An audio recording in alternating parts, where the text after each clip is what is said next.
వక్తలుగా పిలిచే ముందు ఏదైనా ఒక క్రైటీరియా పెట్టుకున్నారా సార్ మీరు? నాకు తెలిసి మీరు చెప్పిన క్రైటీరియా ఏమీ లేదు. మీదైన ముద్ర ఇందులో ఏ విధంగా వేసే అవకాశం ఉంది?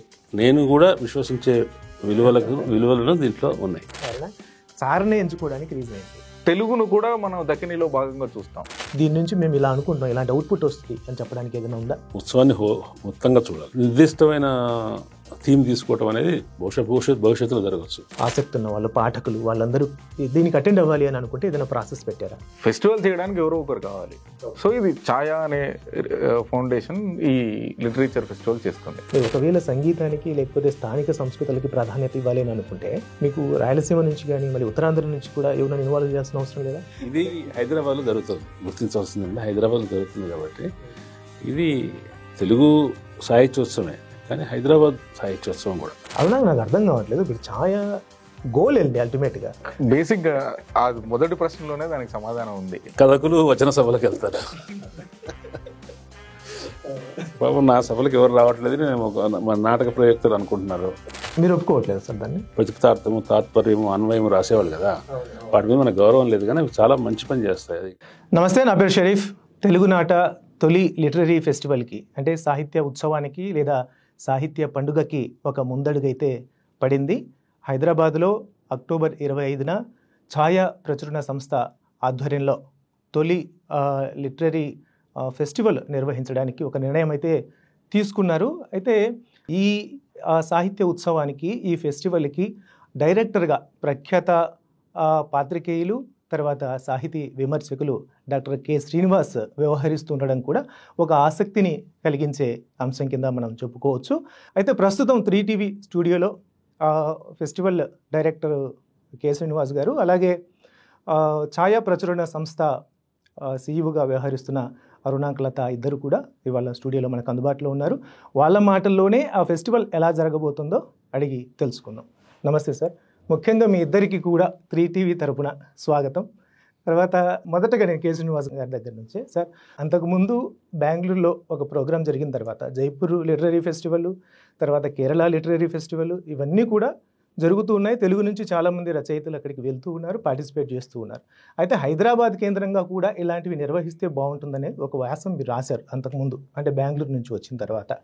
సో ఇప్పుడు ఈ లిటరరీ ఫెస్టివల్ నిర్వహించడం అనేది మీరు ఏదైతే ఆ వ్యాసంలో కోరుకున్నారో అది ఫుల్ఫిల్ అవుతున్నట్టేనా? ఒక రకంగా అవుతుంది, కానీ ఎగ్జాక్ట్గా అది మాత్రమే కాదు.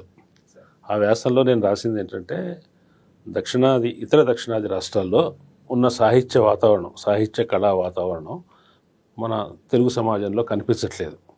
ఎందుకంటే అక్కడ జరిగిన ఉత్సవాలు జరిగిన పద్ధతి, అక్కడ రచయితలు, మామూలు పాఠకులు, సాహిత్యాభిమానులు పాల్గొన్న ఉత్సాహం, అదంతా చూసిన తర్వాత మనం ఏది మిస్ అవుతున్నామో దాని గురించి బాధ కలిగింది. ఎందుకు మన దగ్గర జరగట్లేదు అనేది ఒక ఆవేదన. జరగట్లేదంటే ఇప్పుడు ఇవాళ ఛాయా ఫౌండేషన్ వాళ్ళు ఈ ఉత్సవాన్ని నిర్వహిస్తున్నారు. ఇది ఒక మొదటి ప్రారంభం అనుకుంటున్నాం. ఆధునిక పద్ధతిలో ఒక సాహిత్యోత్సవాన్ని నిర్వహించడానికి ఇది ప్రారంభం. ఇంతకుముందు మనకు అసలు పూర్తిగా అనుభవాలు లేవని చెప్పలేం.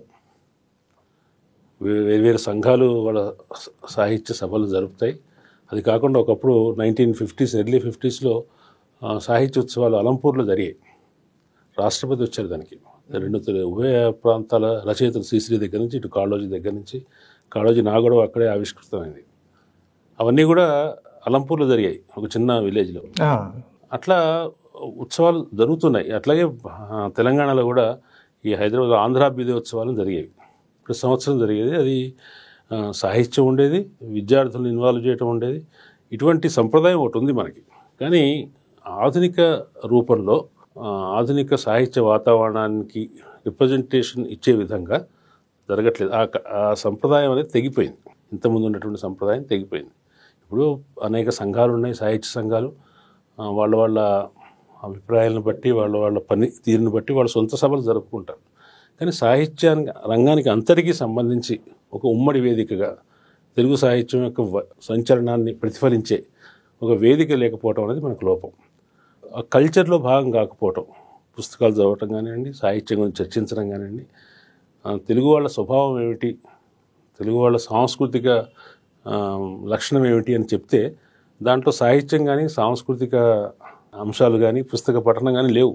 సార్ అదే కేరళకి వెళ్ళినప్పుడు మలయాళంలో చూస్తే మలయాళ సమాజంలో అది చాలా ప్రస్ఫుటంగా కనిపిస్తుంది. అంటే ఒక జాతి సంస్కారాన్ని, ఆ మాట కరెక్ట్ అనో కాదో అని తెలియదు కానీ, ఒక జాతి సంస్కారాన్ని చెప్పే అంశాల్లో వాళ్ళ సాహిత్యం, పఠన సంస్కృతి కూడా చాలా ముఖ్యమైన విషయాలు. అటువంటిది మన దగ్గర లేదు అనేది బుక్ బ్రహ్మ చూసినప్పుడు అనిపిస్తుంది. బుక్ బ్రహ్మ దాని తర్వాత ఇంకొక వార్షిక సభలు ఉత్సవం కూడా జరిగింది. జరిగిన తర్వాత అది ఇంకా మొదటిసారి కంటే మరింత విస్తృతంగా, మరింత ఉత్సాహభరితంగా జరిగినాయి. సహజంగానే అటువంటి ఇక్కడ నిర్వహించాలనే ఒక ప్రేరణ కలిగిస్తుంది. కాబట్టి ఆ ప్రేరణను మొదట అందుకున్నది ఛాయా ఫౌండేషన్ వాళ్ళు. 2 రోజుల్లో లేకపోతే 3 రోజుల్లో జరిగితే మీరు ఏదైతే ఒక పెద్ద బ్రాడ్ పర్స్పెక్టివ్లో చెబుతూ ఉన్నారో, ఆ వ్యాక్యూమ్ని ఫిల్ చేయాలి అని అనుకుంటే అది ఒక రోజులో పర్వాలేదా, సరిపోతుందా సమయం, లేదా ఇది మొదటి అడుగు కాబట్టి? బెంగళూరులో వాళ్ళు చేసినప్పుడు బుక్ బ్రహ్మ నిర్వాహకులకు ఉన్న చొరవ కానీ, సంకల్పం కానీ గొప్పవే. అట్ ద సేమ్ టైం దానికి కావాల్సిన ప్రాతిపదిక అక్కడ సమాజంలో ఉంది కాబట్టి కూడా వాళ్ళు చేయగలిగారు. ఇవాళ ఒక రోజున మనం ఆ స్థాయిలో చేయడానికి, దాన్ని రిసీవ్ చేసుకునేంత శక్తి కూడా మన సమాజానికి ఇంకా ఏర్పడలేదు. దాన్ని కల్పించాలి, బిల్డప్ చేయాలి. సార్ బిల్డప్ చేస్తే రేపు పొద్దున ఇంతకంటే విస్తృతంగా జరపచ్చు. ఇది ప్రారంభ సభ కాబట్టి, ప్రారంభ ఈవెంట్ కాబట్టి దాన్ని ఒక నమూనాగా, ఒక ప్రారంభంగా అనుకొని ఒక రోజుతో చేస్తున్నాము. ఒక రోజుతో చేస్తే దీనికి ఎటువంటి రిసెప్షన్ వస్తుంది, దీని నుంచి మనకు కొన్ని రీడింగ్స్ ఉంటాయి కదా, దాన్ని బట్టి తప్పనిసరిగా నెక్స్ట్ ఇయర్ మరింతగా విస్తరించుకునే అవకాశం ఉంటుంది, సహజంగానే ఉంటుంది. అంటే మీరు డైరెక్టర్గా ఉన్నారు ఈ ఫెస్టివల్కి అనగానే, బయట ఒక తెలియని సాహితీ జనాల్లో కానివ్వండి, లేకపోతే మేధావుల్లో కానివ్వండి, ఒక అటెన్షన్ అయితే క్రియేట్ అయింది. మీదైన ముద్ర ఇందులో ఏ విధంగా వేసే అవకాశం ఉంది? అట్లా వ్యక్తిగతమైన ముద్రలు ఏమి ఉంటాయని నేను అనుకోవట్లేదు. ఏదైతే ఇటువంటి జరగాలి అనే ఒక ఆకాంక్ష ఉందో, ఆకాంక్షను ఛాయా ఫౌండేషన్ వాళ్ళు దాన్ని ఆచరణలోకి తీసుకురావడానికి ప్రయత్నించారు. అదే ఆకాంక్షను షేర్ చేసుకోవడం మేమందరం.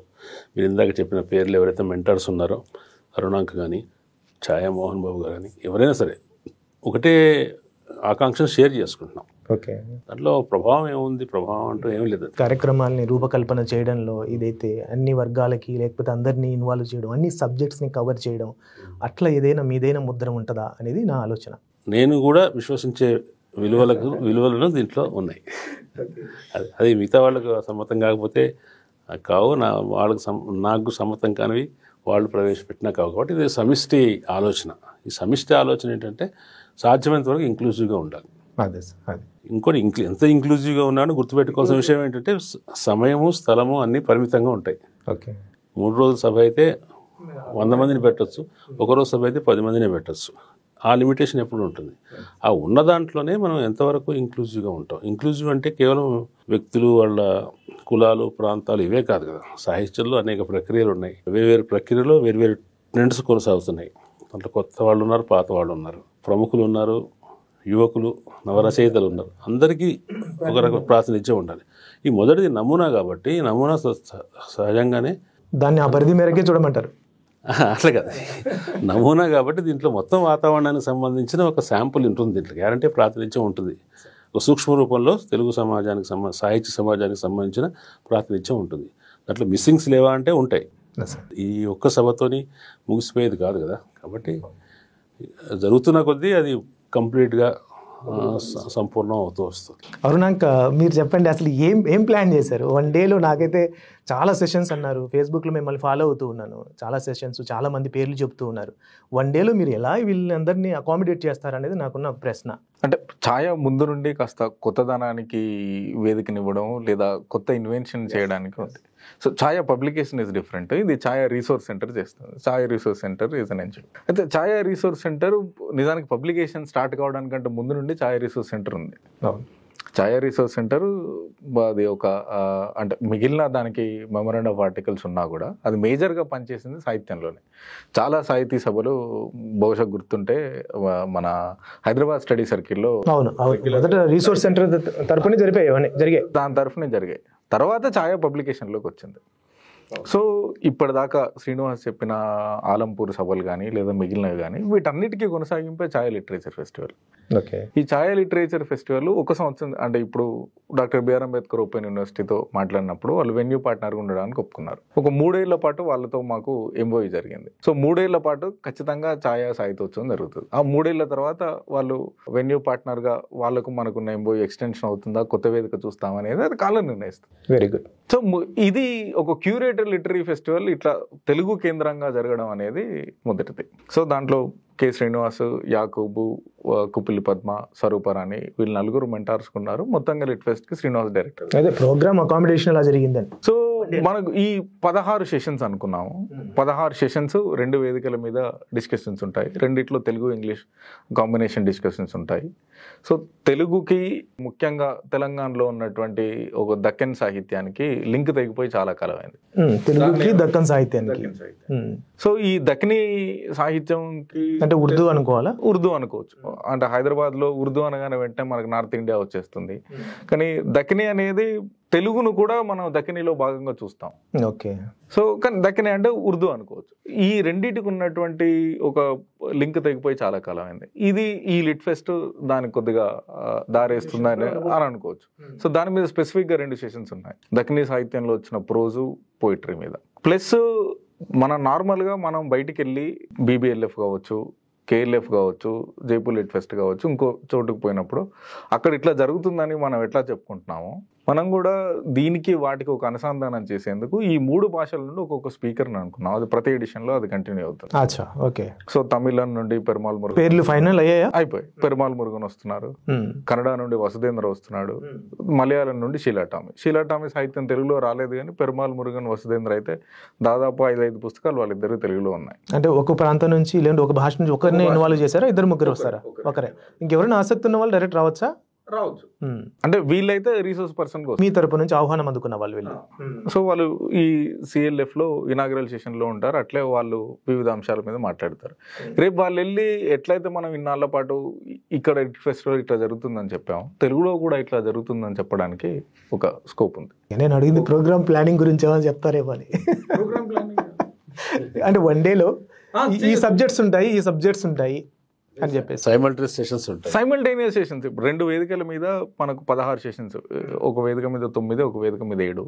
సైమల్టేనియస్ గా మనకు ఒక్కొక్క దాంట్లో 3 స్పీకర్, 16 సెషన్స్, 3 ప్యానలిస్టులు, ఒక మోడరేటర్ ఉంటారు. ప్రతి సెషన్ 50 minutes. Very good. సమయ పాలన అంటే తెలుగులో మనకు సహజంగా విమర్శ మనకు టైంకు స్టార్ట్ కావు సాహితీ సభలు అనేవి. దానికి చాలా వేగ్గా మనం ఇండియన్ స్టాండర్డ్ టైమింగ్స్ ఇది అనుకుంటాం. కానీ వీళ్ళందరూ పాటిస్తారనే నమ్మకం మాకుంది. అట్లా సరిగ్గా చేయగలిగినప్పుడు ఇంకొక వేదిక పెట్టి ఇంకో 20 మందిని యాడ్ చేసినా కూడా చేయొచ్చు. సో రెండోది సైమల్టేనియస్ గా జరుగుతాయి కాబట్టి అంటే అప్రాక్సిమేట్లీ ఎంతమంది రచయితలు అటెండ్ అవ్వబోతున్నారు అనేది ఒక లెక్క ఏమైనా ఉందా? మీద 50 మంది రిసోర్స్ పర్సన్స్. అంటే సెషన్స్ ఏముంటాయి, సెషన్ లో స్పీకర్స్ ఎవరు అనేది ఫైనల్. సార్ అన్నట్టు ఇందాక సార్ మీరు అన్నారు సాహిత్య ప్రక్రియలన్నిటికీ, విమర్శకు ఒక సెషన్, కథకి, కవిత్వానికి, ఇప్పుడు అరుణాంగ్ చెప్పినట్టు ఉర్దూకి, అట్లా డిఫరెంట్గా దాంట్లో మీరు సెషన్స్ ఏర్పాటు చేశారు. బట్ ఆ సెషన్స్ మోటో ఏంటంటే ఫైనల్గా దీని నుంచి మేము ఇలా అనుకుంటున్నాం, ఇలాంటి అవుట్పుట్ వస్తుంది అని చెప్పడానికి ఏదైనా ఉందా? అంటే ఈ ఉత్సవం అంటే కేవలం సదస్సులే కాదు, ఉత్సవాన్ని మొత్తంగా చూడాలి. ఓకే. ఇప్పుడు 2 సంవత్సరాల క్రితం ఉస్మానియా యూనివర్సిటీలో లిటరీ ఫెస్టివల్ జరిగింది. అది ప్రధానంగా సదస్సుల వారీగా జరిగింది. వరుసగా ఉపన్యాసాలు అట్లా ఉంది, చర్చ ఉంది, ఉపన్యాసాల వారీగా ఉంది. అట్లా కాదు, దీంట్లో ఏంటంటే ఉత్సవంలో మనుషులు కలవటం, ఇంటరాక్షన్, ఒకళ్ళ నుంచి ఒకళ్ళు నేర్చుకోవటం, అది ప్రధానం. రచయితలు వాళ్ళ నైపుణ్యాలను కానీ వాళ్ళ అవగాహనని కానీ పెంపొందించుకోవడానికి వేరే వాళ్ళతో ఇంటరాక్ట్ కావటం, ఒక వాతావరణం కల్పించాలి. వాతావరణాన్ని మొత్తాన్ని మనం ఉత్సవం అంటున్నాం తప్ప దాంట్లో 50 నిమిషాల్లో 4 మాట్లాడి ఆ 4 చాలా సుదీర్ఘమైన ఉపన్యాసాలు ఇచ్చి దాని నుంచి మనం అట్లా అదొక్క మార్గమే కాదు. దీనికి ఈ సదస్సుల చుట్టూ, ఈ ఉపన్యాసాల చుట్టూ ఉత్సవం ఉంటుంది. దీన్ని నేను కూడా సాహిత్యంలోని అనేక రంగాలు, అనేక ప్రక్రియలు, కొత్త వాళ్ళు, పాత వాళ్ళు, కేవలం రచయితలే కాకుండా ప్రచురణకర్తలు, తర్వాత పుస్తక విక్రేతలు, వీళ్ళందరూ కూడా అంటే పుస్తకం చుట్టూ, చదవటం చుట్టూ అందరూ ఇన్వాల్వ్ అయ్యే ఉత్సవం ఇది. ఓకే. దాంట్లో మనం ఇవాళ సాహిత్యం చాలా పెద్ద సబ్జెక్టు, అన్ని విషయాలు ఒక సదస్సులో మాట్లాడలేం కాబట్టి ఏదైతే ఇప్పుడు ట్రెండీగా ఉందో, ఏదైతే కొత్తవి జరుగుతున్నాయో, కొత్త ఆలోచనలు వస్తున్నాయో, కొత్తగా రాయటం జరుగుతుందో వాటన్నిటి గురించి మాట్లాడుకోవడానికి ఇది ఒక సందర్భం. అంటే మనం కలకత్తా లేకుంటే బెంగళూరు అట్లాంటి చోట చూసినప్పుడు ఒక యూనిక్నెస్, ఒక థీమ్ చెప్తారు. యాక్చువల్లీ ఏదైనా ఒక లిటరీ ఫెస్టివల్ జరుగుతున్నప్పుడు ఒక థీమ్ ఉంటుంది. ఆధునిక సాహిత్యం అనో లేకపోతే ఇంకేదో అట్లాంటి ఏదైనా ఒక యూనిక్గా ఒక టైటిల్ ఏదైనా అనుకున్నారా? ఇప్పుడు దీనికి అది ఒక ట్యాగ్ లైన్ అనుకున్నాం అంతే. Soul of Telugu. Soul of Telugu. Soul of Telugu. So తెలుగుకి సంబంధించిన తెలుగు కేంద్రంగా మనం దక్షిణాది సాహిత్యాన్ని డిస్కస్ చేస్తాం. అన్ని ప్రాంతాలని ప్రాతినిధ్యం ఉంటుంది. ఇది బిగినింగ్ కాబట్టి దీంట్లో ఇంకొక నిర్దిష్టమైన థీమ్ తీసుకోవటం అనేది భవిష్యత్తులో జరగచ్చు. ఇది మొత్తానికి ఇది ప్రారంభం కాబట్టి ప్రస్తుతానికైతే తెలుగువారి ఆత్మ లేకపోతే ఉపాసంగానే ఉంటుంది అది. సార్, ఇప్పుడు ఏమన్నా ఈ సదస్సుకి అటెండ్ అవ్వడం కోసం, ఎందుకంటే తెలుగు సాహిత్యం మీద ఆసక్తి ఉన్న మీరు ఎలాగో యూనివర్సిటీనే వేదికగా చేసుకున్నారు, యూనివర్సిటీలో తెలుగు అధ్యయనం చేస్తున్న వాళ్ళు లేదంటే పరిశోధన చేస్తున్న వాళ్ళు, ఆసక్తి ఉన్న వాళ్ళు, పాఠకులు వాళ్ళందరూ దీనికి అటెండ్ అవ్వాలి అని అనుకుంటే ఏదైనా ప్రాసెస్ పెట్టారా? రిజిస్ట్రేషన్ అంటే ఎవరైనా బేసిక్గా లిటరీ ఫెస్టివల్ అనేది open for all. So registration పెట్టాము. స్పాట్ రిజిస్ట్రేషన్ చేసుకోవచ్చు. అంటే ఎవరు వస్తున్నారు ఏంటి అనేది ఫీ ఏం లేదు, ఫ్రీ ఫర్ ఆల్. ఫ్రీ. ఎవరైనా సరే మొదటైతే మీకు పేరు ఇవ్వాలి. వాళ్ళకి పాసులు ఇస్తారా? పాసులు ఇస్తాం, డెలిగేట్ పాస్ ఇస్తాం వచ్చిన వాళ్ళందరికీ. సో అంటే ఇప్పుడు మనకు ఎవరు వస్తున్నారు ఏంటి అనేది బేసిక్గా సెక్యూరిటీ పర్పస్లో అది అంతే తప్పితే దానికి లిటరీ ఫెస్టివల్కు సాహిత్యాన్ని పట్ల ఇష్టం ఉన్న వాళ్ళందరూ రావచ్చు. బేసిక్గా ఒక ఫెస్టివల్ పెట్టాలి అని అనుకున్నప్పుడు ఆర్థిక వనరులతో సంబంధించిన వ్యవహారం ఇప్పటికిప్పుడు నేను అనుకొని పెట్టేద్దామని అంటే సాధ్యమయ్యే పని కాదు. ఛాయా గొడుగు కింద ఈ ఆర్థిక వనరుల సమీకరణకు ఏమైనా ప్రయత్నాలు చేస్తున్నారా, లేకపోతే దీన్ని ఏమైనా స్పాన్సర్ చేస్తున్నారా? కార్పొరేట్ స్పాన్సర్షిప్ ట్రై చేస్తున్నాం, కొంతవరకు వచ్చింది. కొంత ఫ్రెండ్స్ ఆఫ్ ఫెస్టివల్ అని చెప్పి ఒక సపరేట్గా పెట్టాము.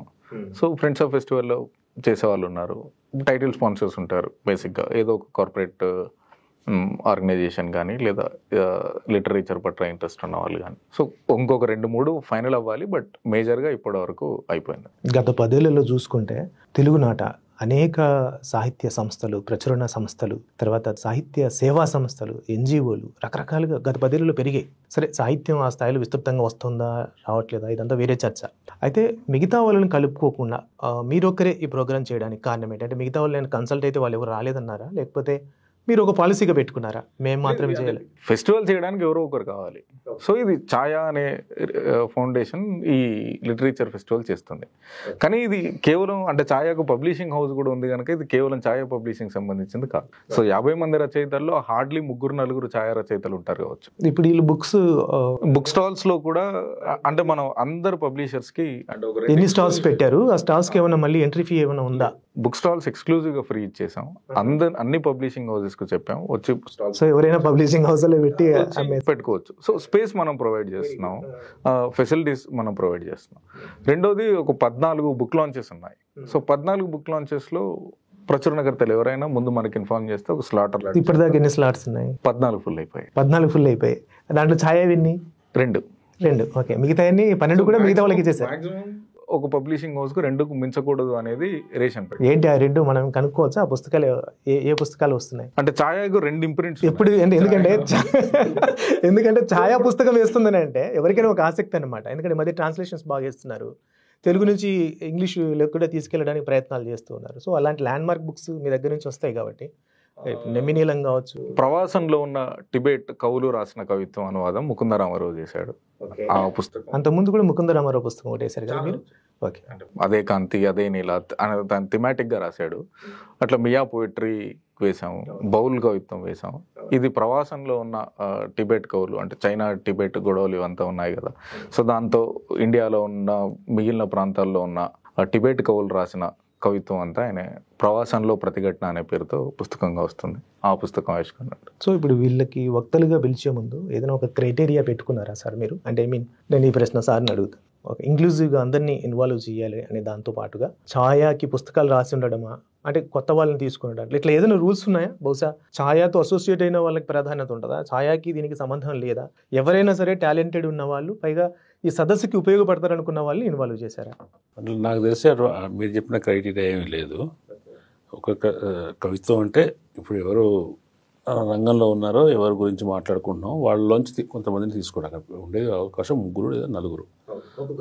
నలుగురిలోంచి సమకాలీన రచయితలు కొంచెం ఇటీవల రచనలు చేసి ఉండటం, వార్తల్లో ఉండటం, లేదంటే వాళ్ళ రచనల్లో ఒక కొత్త విషయానికి కానీ కొత్త ప్రయోగానికి కానీ అందువల్ల వార్తల్లో ఉండటం, ఇటువంటి కారణాలు ఉంటాయి కదా. ఇటువంటి కారణాల్లో ఎవరైతే సమకాలికంగా ఉన్నారో, వార్తల్లో ఉన్నారో, మన మాటల్లో ఉన్నారో అటువంటి వాళ్ళ నుంచి పికప్ చేసుకున్నాం. అట్లా ఉన్న వాళ్ళందరినీ తీసుకోవడానికి అవకాశం లేదు. మీరు ఇందాక చెప్పిన 16 సెషన్స్ ఇంకా ఆయన చెప్పండి.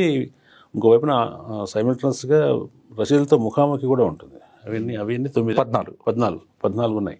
ఇవన్నీ సైమల్టనస్గా జరుగుతాయి. సార్ మీరు ఏమి ఎక్స్పెక్ట్ చేస్తున్నారు సార్? అంటే ఇంతమంది వచ్చే అవకాశం ఉండొచ్చు, ఎందుకంటే ఒకేసారి 14 సెషన్స్ జరుగుతున్నాయి, ఒక్కొక్క చోట ఒక్కొక్క సబ్జెక్ట్ జరుగుతుంది, అంతేనా? నేను అంతే కదా, 16 సెషన్స్ అంటే 4 వేదికల దగ్గర నేను అనేది 28, 16, 44 మొత్తం ఈవెంట్స్ మొత్తం 44. కానీ సైమల్టేనియస్లీ అయితే జరుగుతాయి ఒక 4 అయితే. అప్పుడు మీకు ప్రారంభ సభ మాత్రం ఆ టైంలో ఏమీ జరగదు, ఉమ్మడిగా జరుగుతుంది. అయితే వీళ్ళు లిజనర్స్ చీలిపోతారు కదా 4 చోట్ల. నాకు ఇదేదో విమర్శ మీద ఆసక్తి ఉంటుంది, నాకు కథ మీద ఆసక్తి ఉంటుంది, ఇంకొక అతనికి అనువాదాల మీద ఆసక్తి ఉంటుంది. సో అతను చూసుకొని ఆ సెషన్కి వెళ్తాడు కదా. సో ఓవరాల్గా అన్నిటి మీద ఇంతమంది వచ్చే అవకాశం ఉంది అనేది ఒక అంచనా ఏమైనా ఉందా? అట్లా నెంబర్ ఏమీ మనం స్పెక్యులేట్ చేయలేము, కాబట్టి మంచి నెంబరే వస్తారు అనుకుంటున్నాను. సో మరి ఇది ప్రచారానికి సంబంధించి ఏమైనా జాగ్రత్తలు తీసుకుంటున్నారా సార్? అంటే ఎందుకంటే ఇప్పుడు ఎక్కడో మారుమూల జిల్లాల్లో ఉంటారు, జిల్లాల్లో సంబంధించిన యూనివర్సిటీ కుర్రాడికి దీని మీద రావాలనే ఆసక్తి ఉంటుంది, అతనికి తెలిస్తే కంపల్సరీ వస్తాడు. ఇది హైదరాబాద్ కేంద్రంగా ఉంది. సో 2 రాష్ట్రాల్లోకి సంబంధించి అందరికీ తెలియడం కోసం ఏదైనా ఒక ప్లానింగ్ ఉందా అని? స్వచ్ఛంత ప్రచారం చేస్తున్నాం. ముఖ్యంగా సామాజిక మాధ్యమం, సోషల్ మీడియా ద్వారా ప్రచారం అవుతుంది. తప్పనిసరిగా సాహిత్యోత్సవం అనేది ఇప్పటికే చాలా మాట్లాడుతున్నారా సార్? అయితే అందుకే కదా ఇంటర్వ్యూ కూడా పెట్టుకుంది. నాకేంటి మరి చివరిగా మీకు దీనికి సంబంధించి ఇంకా స్పెసిఫిక్గా తీసుకుంటున్నా, ఇవి తెలిస్తే బాగుంటుంది వ్యూవర్స్కి లేకపోతే రీడర్స్కి అని అనుకుంటా ఏమైనా ఉన్నాయా? అక్కడ బుక్ బ్రహ్మలో సాయంత్రం పూట కళా ప్రదర్శన ఉండేది. అక్కడ నాకు నచ్చిన విషయాలు, బుక్ బ్రహ్మలో నచ్చిన విషయాలు ఏంటంటే సాహిత్యానికి, సంగీతానికి, సాహిత్యానికి, ప్రదర్శన కళలకి, ఈవెన్ హిందుస్థానీ సంగీతం కచేరీ, గాత్ర కచేరీకి కూడా జనం విరగబడ్డారు. మన దగ్గర సాహిత్యకారులు సంగీత కార్యక్రమానికి వెళ్తారని నాకైతే తెలియదు, నాటకాలు చూస్తారని తెలియదు. వీటి మధ్య కూడా ఒక సమన్వయం, సంబంధం కలిగించడం ఉద్దేశం.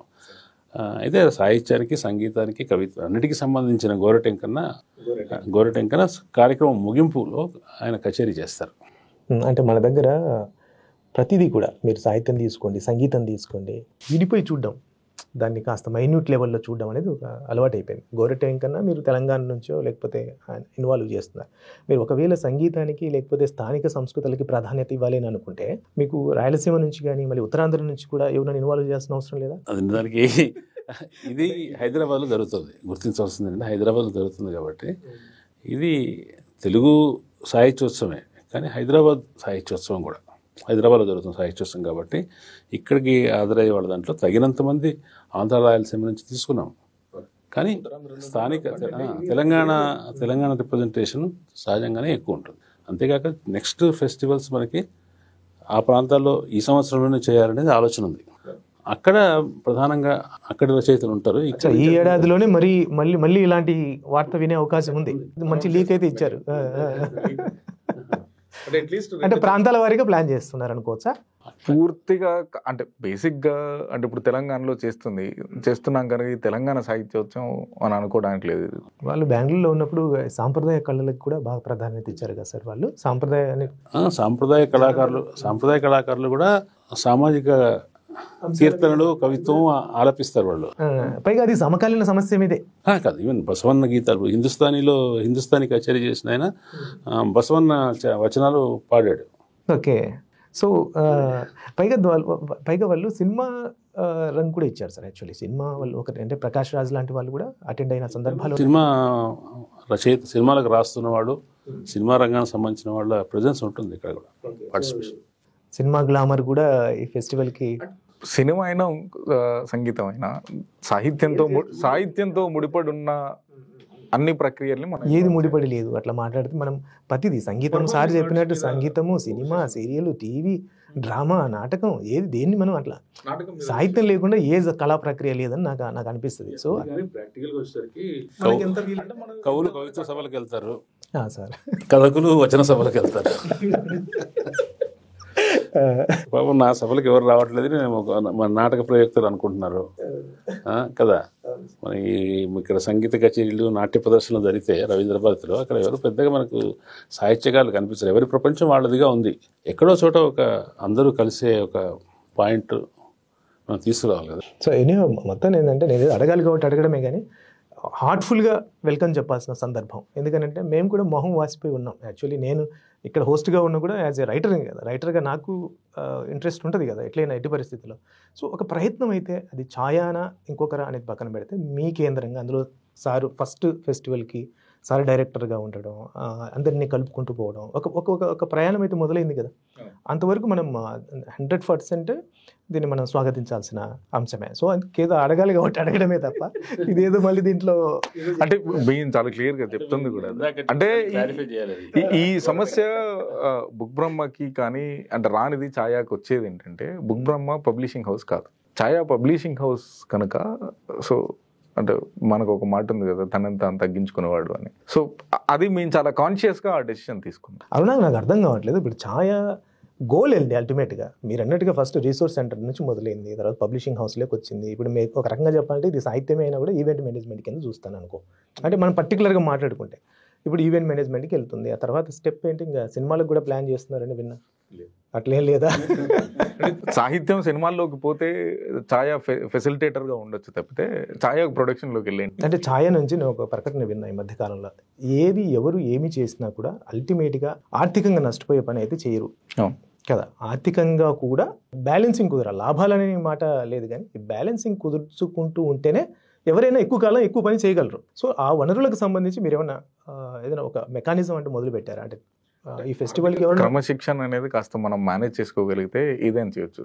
అది మేము ఎందుకంటే ప్రతిదీ కూడా దీంతో ముడిపడి ఉన్నదే కదా. డిజిటల్ ప్రింటింగ్లోకి వచ్చాం మేము, ఆఫ్సెట్ ప్రింటింగ్ నుండి డిజిటల్ ప్రింటింగ్లోకి వచ్చిన తర్వాత చాలా కాస్ట్ కటింగ్ తగ్గింది కదా. సో అట్లా we have to search for a new means. కొత్తగా ఏమొస్తున్నాయి, దాంట్లో మనం ఎట్లా వర్కౌట్ చేసుకోవచ్చు అని. ఈ ఫెస్టివల్లో ఛాయా ఉద్దేశం ఏంటంటే, ఇది మొత్తంగా తెలుగు సాహిత్యాన్ని మనం ఏం చేయొచ్చు, తెలుగు సాహిత్యం. అందుకే దాంట్లో అందరూ పబ్లిషింగ్ హౌసెస్ని ఇన్వాల్వ్ చేయడం కానీ, విక్రేతని ఇన్వాల్వ్ చేయడం కానీ, రైటర్స్ని, ట్రాన్స్లేటర్స్ని, రీడర్స్ని, వీళ్ళందరినీ ఇన్వాల్వ్ చేయడం ద్వారా ఒక తెలుగు సాహిత్యం అనేటువంటి ఒక ఎకోసిస్టాన్ని ఒక దగ్గరికి తీసుకొని రావడం. అంటే ఇదే అవుట్పుట్, ఇంకా మీరు ఎక్స్పెక్ట్ చేసిన అవుట్పుట్ ఇదే. అందరినీ కలపడం, అనేక విషయాలు మనసు విప్పి మాట్లాడుకోవడం. పైగా ఇతర ప్రాంతాల నుంచి ఉన్న గొప్ప రచయితలు ఎవరైతే ఉన్నారో ఒక 4 అన్నారు మీరు, అంతేకాదు 4 భాషల నుంచి 4. సరే, మన తెలుగు నుంచి ఎక్కువ మంది ఉంటారు కదా, స్థానికంగా చేస్తున్నాం కాబట్టి. వాళ్ళ ముగ్గురిని ఎంచుకోవడానికి ఏమైనా ప్రత్యేకంగా రీజన్ ఏమైనా ఉందా? వాళ్ళు ఇక్కడ తెలియడం. ఓకే, పెరుమాళ్ మురుగన్ ఎలాగో తెలుసు, ఎందుకంటే వివాదం తర్వాత అందరి వసుధేంద్ర ఆల్రెడీ మాస్టర్, ఆయన మాస్టర్ పీస్. మాకు శీలా మలయాళం నుండి మనకు వచ్చినామంటే ఎక్కువ వచ్చినాయి. ఎంటీ వాసుదేవన్ నాయర్ వీళ్ళు వచ్చాయి, వాళ్ళు ఎవరు లేరు. సో కాస్త ఇప్పుడు కేఆర్ మీరా అడిగాము, నిజానికి షీ వాజ్ ఇంట్రెస్టెడ్, తన డేట్స్ కుదరలేదు కాబట్టి శీలా టామ్ చేస్తుంది. అక్కడ బెంగళూరులో జరిగినప్పుడు ఈ పబ్లిషర్స్ మధ్య కూడా సపరేట్గా సెషన్స్ ఉన్నాయి. వాళ్ళు కూడా మేము మీ పుస్తకాలు ఏదైనా బెస్ట్ క్వాలిటీ ఉన్న పుస్తకం ఉంటే మాకు మీరు కన్సల్ట్ అవ్వండి, మేము మీకు వేరే భాషలో పుస్తకం చేసి పెడతాం అనేది ఒక సంధాన సదస్సు అనేది ఒకటి జరిగింది అక్కడ సపరేట్గా. బుక్ బ్రహ్మలో ఎక్స్క్లూజివ్ పబ్లిషర్స్ కాంక్లేవ్ కాన్ఫరెన్స్ ఉంటుంది. ఓకే, ఇక్కడ ప్రచురణకర్తల కోసం ఒక సెషన్ ఏమైనా పెట్టారా అని చెప్పడం ఇదంతా? సెషన్ ఉంది. ప్రచురణకర్తలు, విక్రేతలు ఇద్దరికి కలిపి ఒక సెషన్. అవును, అది దాంట్లో తెలుగు వాళ్ళేనా బయట? తెలుగు వాళ్ళే, అంటే ఇక్కడున్న. ఓకే, సో మొత్తం ఇక్కడున్న వాళ్ళందరినీ పిలిపించి ఇన్వాల్వ్ చేసి ఇంకెంతో బెటర్గా ఎట్లా వెళ్తే బాగుంటుంది అనేది ఒక ప్లాన్.